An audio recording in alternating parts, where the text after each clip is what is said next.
Hello guys and welcome back to the channel. ये video बनाना थोड़ा ज़रूरी हो गया था क्योंकि काफ़ी दिनों से एक न्यूज़ है जो हम सब पढ़ रहे हैं, बट अपने ओपिनियंस भी हम सब दे रहे हैं, बट उसको कैसे चेंज कर सकते हैं, क्या रिफॉर्म्स लाने की ज़रूरत है, क्या क्या चीज़ें रिक्वायर्ड है। ठीक है, तो मैं इस वीडियो में है ना अपना ओपिनियन और क्या रिफॉर्म्स मेरे हिसाब से होना चाहिए, मेरा सजेशंस ये वीडियो में मैं आप सबसे शेयर करूँगा। सो अगर आपको ये वीडियो अच्छा लगे तो प्लीज़ अपने लव्ड वन से ज़रूर शेयर कीजिए। और अगर आपका ओपिनियन मेरे ओपिनियन से कहीं पे डिफ़र हो रहा है एंड यू थिंक कि मैं कहीं पे गलत जा रहा हूँ या मेरी जो सजेशंस है या जो मेरा ओपिनियन है वो गलत है, तो प्लीज़ कमेंट में ज़रूर बताइएगा। तो मैं जिस टॉपिक के बारे में आज बात कर रहा हूँ वो है एक इंजीनियर, जिसे न्यूज़ में काफ़ी वो फैला है, टेकी कमिटेड सुसाइड इन बैंगलोर। ठीक है, तो जो जनरल रीज़न दिया मतलब था उनके सुसाइड का वो था कि मैट्रिमोनियल डिस्प्यूट था उनकी अपनी वाइफ के साथ, और इस वजह से वो मेंटल स्ट्रेस में थे, मेंटल ट्रॉमा में थे काफ़ी केसेस के रिगार्डिंग, है ना। मैं समझ सकता हूँ, being an advocate, I am from this field. मैं डेली डे टू डे मेरा जो प्रोफेशन है वो मैं कोर्ट में देखता हूँ कि कैसे ये फैमिली मैटर्स, इसके अलावा फैमिली मैटर्स के अलावा केसेस बहुत सारे होते हैं, सिविल क्रिमिनल वो एक अलग रहता है, बट ये जो फैमिली मैटर्स है ना, ये बेसिकली क्या है पता है, लोग इमोशनली लड़ रहे हैं कोर्ट में। ठीक है, यहाँ किसी का गेन किसी का लॉस है ना, it's not in terms of property money. ठीक है, कोई मॉनेटरी गेन और लॉस नहीं है, ये जनरली एक इंसान के लाइफ के रिलेटेड है, उसके मेंटल ट्रॉमा उसने जो सहन किया हो अभी तक मे बी उसके रिलेटेड है। ठीक है, इसके अलावा सोसाइटीज़ में क्या इश्यूज वो फेस करते हैं उसके रिलेटेड है।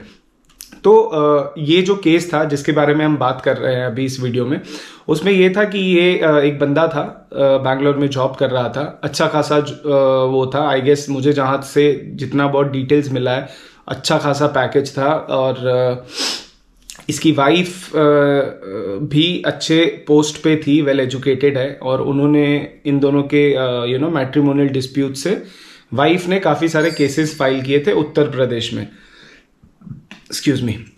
तो ये जो केसेस थे, इसमें काफ़ी सारे केसेस थे। ठीक है, मैंने वो भी जितना पढ़ा है उससे पता चला 9 केसेस थे। आई गेस 9 केसेस थोड़ा ज़्यादा है, बट जनरली है ना 5 केसेस तो बेसिकली वाइफ लोगों के पास रहता है। ठीक है, वो जनरली अपने हस्बैंड और इन लॉज के अगेंस्ट में ये कर सकते हैं, जो लॉज उन्हें ये राइट्स और ये रेमेडीज देती है। तो बेसिकली अब मैं बात करूंगा कि ये जो टेकी का सुसाइड करने का जो रीज़न था, या जो उसने अपने वीडियो में बोला है, या अपने आई गेस 24-26 पेजेस की सुसाइड नोट में उसने लिखा हुआ है। तो चीज़ क्या है कि बेसिकली ये जो पूरा इंसिडेंट है ना, ये एक मैट्रिमोनियल डिस्प्यूट से हुआ। ठीक है, अब ये जो टेकी ने अपने वीडियो में और सुसाइड नोट में मेंशन किया है ना कि जो इतने सारे केसेस उसके अगेंस्ट हुए ना, ये सब सही नहीं है। ठीक है, बहुत सारे केसेस गलत है। ठीक है, वाइफ ने मिसयूज किया है, जो लॉज और रेमेडीज उनके राइट्स उनके फेवर में है, जो फैमिली लॉज है, हिंदू मैरिज एक्ट है, ये सब में सीआरपीसी में प्रोविजंस है। तो ये प्रोविजंस का उनकी वाइफ ने मिसयूज किया है, ये उनका कहना था अपने वीडियो में और अपने सुसाइड नोट में। अब ये टॉपिक को मैं डिस्कस इसके लिए कर रहा हूँ आज आपके साथ, क्योंकि इसमें कुछ रिफॉर्म्स हैं जो मैं काफ़ी टाइम, ये केस होने से पहले भी I was willing as an advocate कि ये सारे पॉइंट्स या ये सारे रिफॉर्म्स बहुत नेसेसरी है हमारे सोसाइटी के लिए, क्योंकि काफ़ी सारे लॉज ऐसे हैं जो बने हैं 1980s के और 90s और 18s के, और अभी हम एट प्रेजेंट 21st सेंचुरी में हैं, तो काफ़ी सारा रिफॉर्म्स है ना अब रिक्वायर्ड है। तो बेसिकली मैं आपको बताता हूँ कि होता क्या है, जनरली क्या है कि ये जो बनाया गया था डाउरी, प्रोहिबिशन ऑफ डाउरी का, ठीक है, मेंटेनेंस का, ये सारा चीज़ बनाया गया था पहले के ज़माने में, क्योंकि पहले के ज़माने में ये केसेस होते थे। ठीक है, हस्बैंड और इन लॉज जो थे वो वाइफ पे काफ़ी सारा है ना ये domestic violence, mental torture, physical torture, ये सब काफ़ी प्रैक्टिस करते थे। तो इस वजह से ये लॉ वो चीज़ को ध्यान में रख के बनाया गया था। बट बेसिकली राइट नाउ ये चीज़ें प्रेजेंट सोसाइटी में इज़ नॉट दैट रेलेवेंट, ठीक है? क्यों? क्योंकि पहले के ज़माने में गर्ल्स को पढ़ाया लिखाया नहीं जाता था. Now at the present time you will see कि girls are more educated than boys, ठीक है? दूसरी चीज़ जो इसमें एक वो है ना कि आज के टाइम पे एक प्रैक्टिस हो गई है वाइफ के साइड से कि अगर हस्बैंड के साथ नहीं बन रहा है तो what they will do, they will just move out of husband's house. उसके बाद अलग अलग केसेस फाइल करेंगे, डाउरी का एफआईआर करेंगे, डाउरी डिमांड हुई है, डोमेस्टिक वायलेंस वो करेंगे. नया एक अभी काफ़ी चल रहा है क्रिमिनल ब्रीच ऑफ ट्रस्ट, जो जनरली हस्बैंड वाइफ के बीच में नहीं होती है, बट ये भी एक नया वो चला है कि क्रिमिनल ब्रीच ऑफ ट्रस्ट का भी ये लोग एफआईआर फाइल करते हैं. तो ऐसे मिला के कुल है ना 4 से 5 एफआईआर हो जाता है हस्बैंड के अगेंस्ट में. 4 से 5 एफआईआर नहीं, 4 से 5 केस, ठीक है? इसमें आ गया डाउरी का, इसमें आ गया मेंटेनेंस का, इसमें आ गया डोमेस्टिक वायलेंस का, इसमें आ गया क्या कहते हैं डाइवोर्स का, ठीक है? इसके अलावा भी एक दो और अलग मैटर्स है. बट ये सारी चीज़ों में है ना आजकल प्रैक्टिस चल रहा है, जनरल प्रैक्टिस की वाइफ है ना ये सारी चीज़ों को मिसयूज कर रही है. कैसे? कि अब वो देखिए अपने हस्बैंड के घर से निकल गई, ठीक है? वो जाएंगी पुलिस स्टेशन जाके वो एक एफआईआर फाइल करेंगी अपने हस्बैंड और अपने इन लॉज के अगेंस्ट कि भाई डाउरी डिमांड हुई है. अब डाउरी डिमांड हुई है, डाउरी डिमांड प्रूफ करना है ना, वो अभी हस्बैंड कब कैसे करेगा? एफआईआर बेसिकली क्या होता है, 498A की जब एफआईआर होती है तो पुलिस जनरल थोड़ा बहुत इन्वेस्टिगेशन करके एफआईआर लॉन्च कर ही लेती है, ठीक है? अब एफआईआर लॉन्च हो जाता है, उसके बाद हस्बैंड और उसके फैमिली को पूरा कोर्ट में जाके ये मैटर को क्या कहते हैं फाइट करना है, ठीक है? और उसके बाद अपने आप को इनोसेंट प्रूफ करना है. ये भी एक अलग चीज़ है. बट जनरल कंसेप्ट अभी क्या चल रहा है ना कि जो मेंटल क्रुएलिटी और फिजिकल टॉर्चर जो हस्बैंड और वाइफ के इन लॉज उन पे करते थे और जिस वजह से लॉज बनी थी, अब इसका मिसयूज है ना वाइफ लोग करने लगे हैं. ये क्या कर रहे हैं कि ये अब हस्बैंड को और अपने इन लॉज को दबा के रखना चाह रहे हैं. काफ़ी सारे केसेस मेरे पास है अभी हस्बैंड्स की जिसमें हस्बैंड्स आर मतलब मेंटली वो काफ़ी टॉर्चर्ड है. और मेरे एक केस में या 2 केस में ऐसा भी है कि जहाँ पे वाइफ के घर वालों ने हस्बैंड को है ना आके बुरी तरह मारा हुआ है, ठीक है? तो ये फिजिकल वायलेंस भी हो रहा है, मेंटल टॉर्चर भी हस्बैंड सहन कर रहे हैं, ठीक है? तो ये केसेस में क्या होती है कि जो वाइफ है ना वो हस्बैंड्स को कहीं ना कहीं मेंटली टॉर्चर करके रख रहे हैं कि भाई अगर आपने ये नहीं किया, आप अपने पेरेंट्स को छोड़ के मेरे साथ अकेले नहीं रहेंगे ना तो I will get separated and separated in terms कि मैं अलग जाके रहूंगी, मैं आप पे अलग 5 केस करूंगी, फिर आप कोर्ट के धक्के खाते रहो. और ये हो रहा है प्रेजेंटली, ये चीज़ें प्रैक्टिस में है, ठीक है? लोग ऐसी चीज़ें कर रहे हैं, केसेस फाइल कर रहे हैं, fake cases. And trust me, being a lawyer from this profession, I will assure you कि मोर देन 50 to 60% केसेस ऐसे हैं जहां पे जो वाइफ है ना वो फेक एफआईआर और फेक केसेस फाइल कर रही है हस्बैंड के अगेंस्ट में. बट चीज़ क्या है, फिर वही है कि उनके पास राइट्स है, रेमेडीज है, तो वो उसका मिसयूज कर रही है. अब इससे क्या है कि आई वोंट से कि ये चीज़ें गलत है. कुछ केसेस में जो वाइफ है उसका मिसयूज कर रही है, बट कुछ केसेस अभी भी है जहाँ पे ये चीज़ें हो रही है, जहाँ पे डोमेस्टिक वायलेंस की प्रैक्टिस हस्बैंड और वाइफ के इन लॉज कर रहे हैं उन पे. तो ये लॉज उनके लिए है जिनके ऊपर सही में ये चीज़ें बीत रही है. बट अब मिसयूज हो रहा है तो इसको कैसे कंट्रोल कर सकते हैं? तो इसका मेरे पास एक सिंपल सजेशन है. अब आई डोंट नो ये सजेशन कब इफेक्ट में आएगा या कभी आएगा भी कि नहीं आएगा, बट मेरा सजेशन ये है, एक सिंपल सजेशन, कि अगर वाइफ, कोई भी वाइफ अपने हस्बैंड और इन लॉज के अगेंस्ट में domestic violence case, maintenance case और या डाउरी का केस फाइल कर रही है, इन दैट केस अगर husband is filing a divorce case तो उसका डाइवोर्स केस है ना फास्ट ट्रैक्ड होना चाहिए and the husband should be granted divorce within 1 month. इससे क्या होगा कि जो वाइफ्स ये फेक केसेस कर रही है ना हस्बैंड पे, वो थोड़ा ये चीज़ से घबराएंगी कि हाँ अब, क्योंकि जनरली अभी क्या हो रहा है कि वो डरा रहे हैं हस्बैंड्स को और अपने इन लॉज को कि भाई आप ऐसे नहीं करोगे तो मैं ये कर दूंगी. उनके पास कोई दूसरा ऑप्शन नहीं. अगर ये चीज़ होती है तो हस्बैंड्स के पास है ना एक राइट रहेगा कि भाई चलो ठीक है, ये लड़की मेरे पे फेक केस कर रही है या मेरे पेरेंट्स पे फेक केस कर रही है, तो I will file a divorce so that इसको तब समझ में आए कि इसने ये जो फेक केसेस मेरे ऊपर मेंटेनेंस और डाउरी ये सब जो किया है, डोमेस्टिक वायलेंस, ये गलत किया है, अब इसका कॉन्सिक्वेंस है कि भाई I give you a divorce.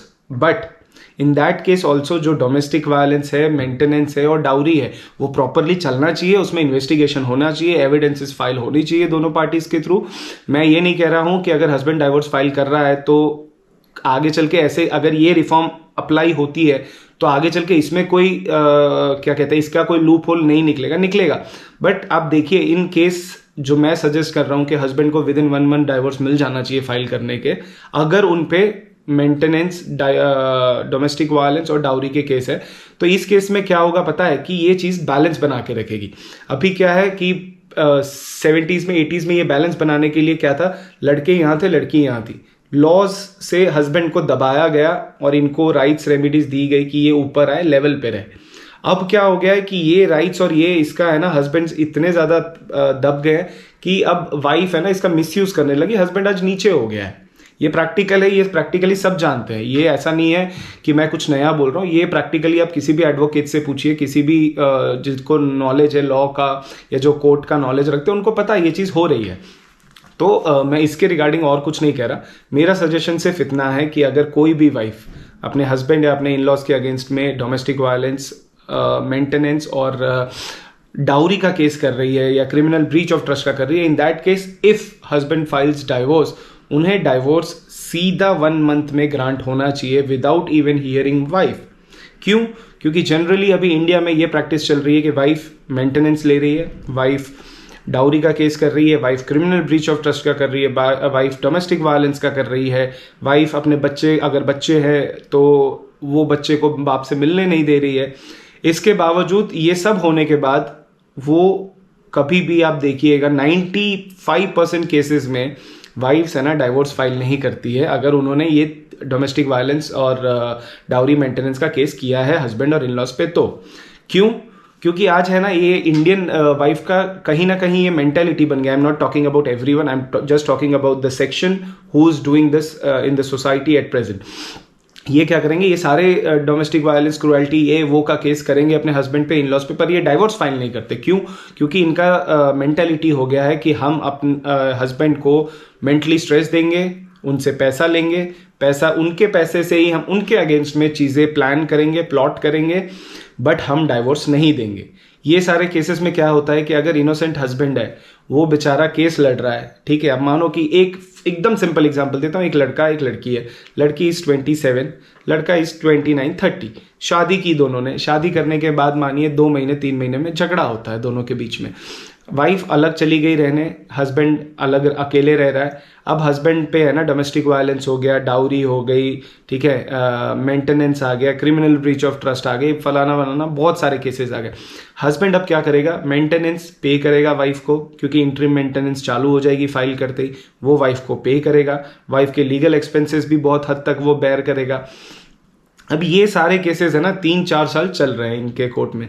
अब ये 3-4 साल है ना, जो हस्बैंड है अगर वो डाइवोर्स फाइल करेगा उसको भी 3-4 साल लगेगा डाइवोर्स मिलने में। अब ये लड़का 30 में इसकी शादी हुई है, 29-30 में, ये 4 साल बाद 3 साल बाद हो जाएगा 33-34। इसके पास शादी करने का ऑप्शन, इसका जो एक बोलते हैं ना कि एक एज है जिसपे वो अपना मैरिड लाइफ भी एंजॉय करना चाह रहा है, वो नहीं कर पाएगा। तो ये कहीं ना कहीं तो वायलेंस हस्बैंड पे हुआ ना। अगर वाइफ को नहीं रहना है, हस्बैंड और हस्बैंड की फैमिलीज इतनी वायलेंट है नेचर में, तो फिर आपको रहने का सवाल ही नहीं, आप डाइवोर्स पहले फाइल कीजिए। तो बस I will just like to conclude this video ये कि एक सिंपल मेरा सजेशन है कि अगर जिस वाइफ पे ये सारी चीज़ें हो रही हैं उनके साथ, तो ये क्या कह रहे हैं कि उन्हें तो सही में अपने हस्बैंड के साथ, जिनके साथ मतलब डोमेस्टिक वायलेंस और डाउरी डिमांड्स और अलग अलग तरह का जो क्रूअल एक्ट्स हस्बैंड और इन लॉज कर रहे हैं वाइफ पे, वहाँ पे तो वाइफ कभी जाएगी ही नहीं वापस, तो उन्हें भी वो खुद ही डाइवोर्स फाइल करेगी।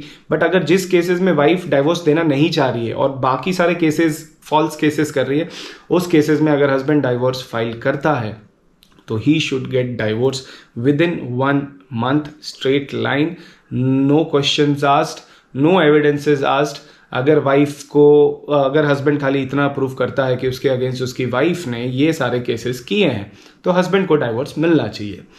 ठीक है, तो बस इतना है। अगर कुछ भी आपका ओपिनियन हो जो मेरे से डिफ़र करता हो और या फिर आप अग्री करते हैं मेरे से, तो प्लीज़ वीडियो को लाइक कीजिए, ठीक है। और अपने मेरे कमेंट्स में यहाँ पे बताइए कि क्या चीज़ें मैं भी मेरे नॉलेज में नहीं है और आप शायद मेरे से अलग सोच रहे हैं, जो कि सोसाइटी को बेटर बना सके, ठीक है। क्योंकि ये खाली बात एक इंडिविजुअल की नहीं है जिसने सुसाइड कमिट किया, ये हम सब रिस्पॉन्सिबल है ये चीज़ के लिए, क्योंकि ये एक सोसाइटी की चीज़ है। शादी जो है वो हिंदूज़ में या कोई भी इंडियन कल्चर में शादी की बहुत ज़्यादा इंपॉर्टेंस दी गई है। तो इसको कैसे ठीक कर सकते हैं, ये आप और हम मिलके सोचेंगे और इस पर डिस्कस करेंगे आगे। और तो प्लीज़ वीडियो को ज़्यादा से ज़्यादा शेयर कीजिए, क्योंकि एवरी लाइफ मैटर्स। एंड इस वीडियो के थ्रू तो मैं यही कहूँगा कि man life also matters. So please share कीजिए, कमेंट कीजिए, वीडियो को लाइक कीजिए, और कुछ सजेशन हो तो कमेंट में ज़रूर बताइए। चलिए मिलते हैं फिर अगले वीडियो से, तब तक के लिए नमस्कार।